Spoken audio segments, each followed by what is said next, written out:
Oh, yes, yes, yes, yes. Okay. So we're going to get back to that d tau polar spherical coordinates in one moment. But continuing along on this Born interpretation, okay, that the square modulus gives me the probability distribution, which for now it tells us what could be the most likely place of finding a particle along some axis, okay?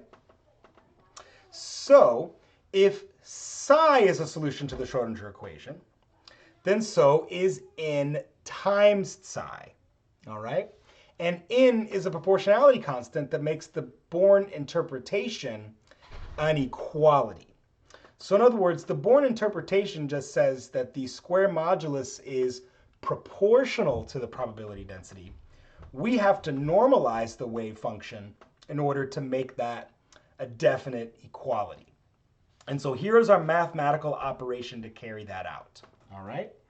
N is my normalization constant, okay? And because I have square modulus psi star psi, right, what I really have going on here is n times psi star and n times psi. So that would represent a normalized wave function. Both of these would be normalized, okay? And if I integrate over all space, that equals 1.0. And the way that we can interpret that, the way that Born interpret that, is when we have a normalized wave function, this 1, what that means is 100% chance of finding the particle between negative infinity and positive infinity. So we're casting a really big window. We're basically saying that once we normalize the wave function and we integrate the square modulus over this very large range, there will be a 100% chance that we find the particle in that range, okay? And so as you might guess, because n is a constant, it can come out of the integrand, and so that's where we get the n squared, okay? So we can find the normalization constant by saying n equals 1 divided by the integral, and I'm just going to replace psi star psi with the square modulus dx, and of course this would all be square root. And of course I could take the square root of 1, you take the square root of both sides, but we know that that's equal to 1, okay? So when this condition is satisfied, we call this square integrable. So the wave function is square integrable, okay? So, but now what if we were doing this in 3 dimensions, okay? So I'm gonna write, if we have normalized the wave function, I'm gonna write that as psi sub n, and so we can think of that as being my normalization constant times psi. So when I write psi sub n here, I'm talking about a normalized wave function, okay? So if I was doing this in 3 dimensions, as I discussed, right, we would have to do the triple integral, and I'm just gonna write all from negative infinity to infinity for the square modulus, and of course that would be dx by dy by dz, and that would all equal 1, okay? So, and of course we could find the square modulus in the same way, or excuse me, find the normalization constant.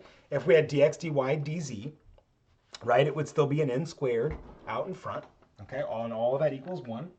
But now if we had polar spherical coordinates, right, we would want to look at this in terms of the following: psi, the normalized wave function, square modulus, and d tau, and all of that will still equal 1.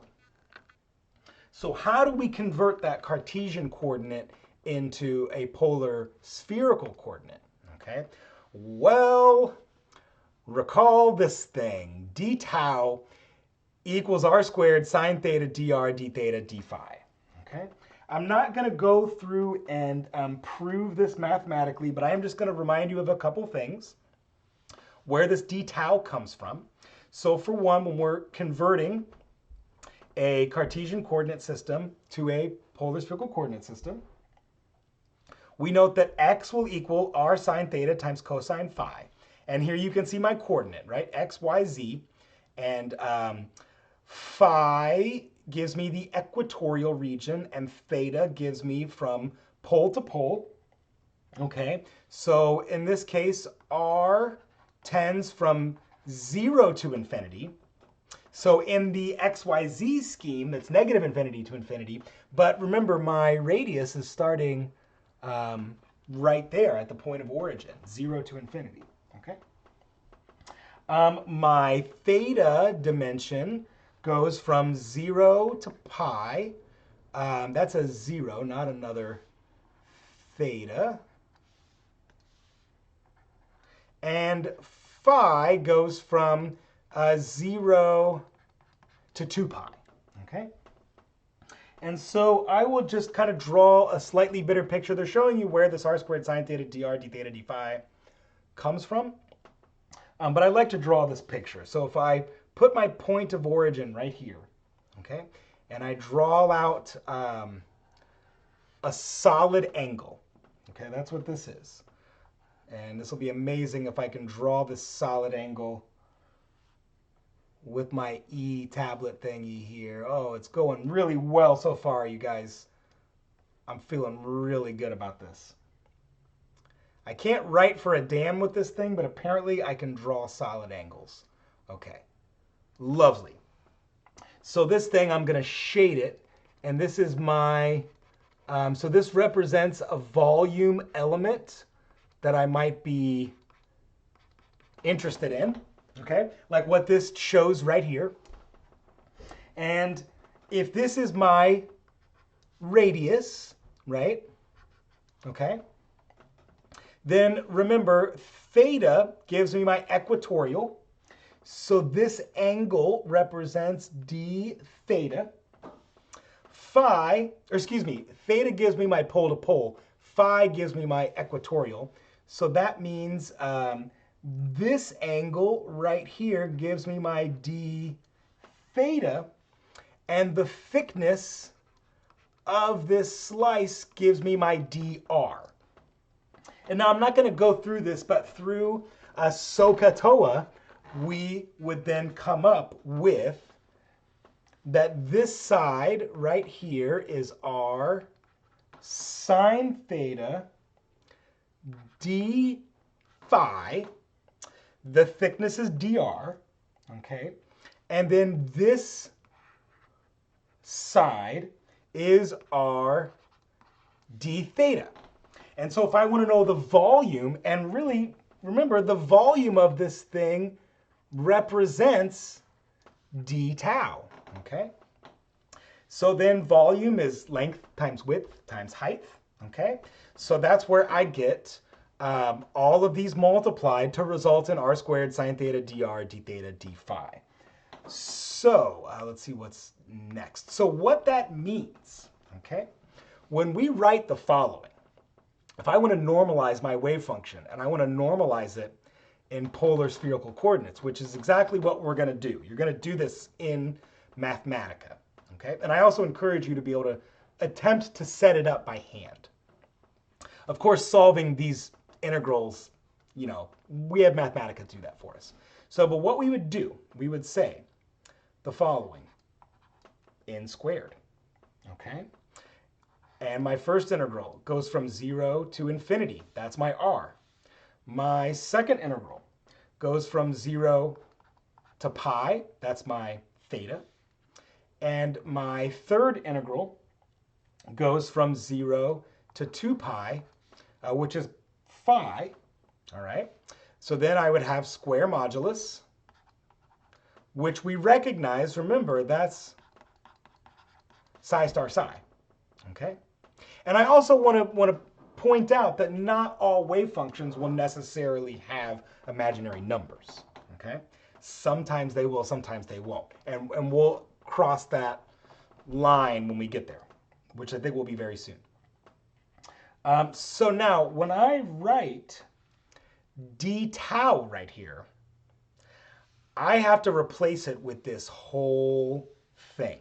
So I have to also say r squared sine theta dr d theta d phi. And this whole chunk will be equal to 1 to normalize it. So for example, if I have r's or sine thetas in my wave function, those will get absorbed. So I might have like an r cubed or a sine of theta squared if I also have those terms in there. Okay. So this is where students historically get, kind of lost. So we're going to do this in Mathematica. We're going to work on solving problems like this. But what I want you to recognize, if we see d tau, we have to replace d tau with r squared sine theta dr d theta d phi and carry out the triple integral. Okay, we'll get there soon.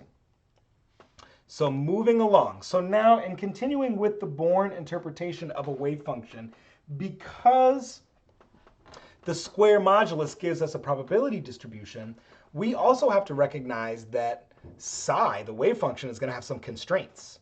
It can be made up of imaginary numbers. However, it also has to fit some other guidelines. So for example, a wave function has to be continuous. A wave function also has to be single valued. It has to have a continuous slope, all right? And it has to be square integrable, like we were talking about. It has to be able to be normalized, excuse me, okay? So I've got some pictures right here that says, are these wave functions acceptable? And if we look at this, okay, A, think about it for a second. It's unacceptable because this is not continuous, okay? So that makes it not an acceptable wave function. Okay, what's wrong with B? So B has a discontinuous slope. What's wrong with C?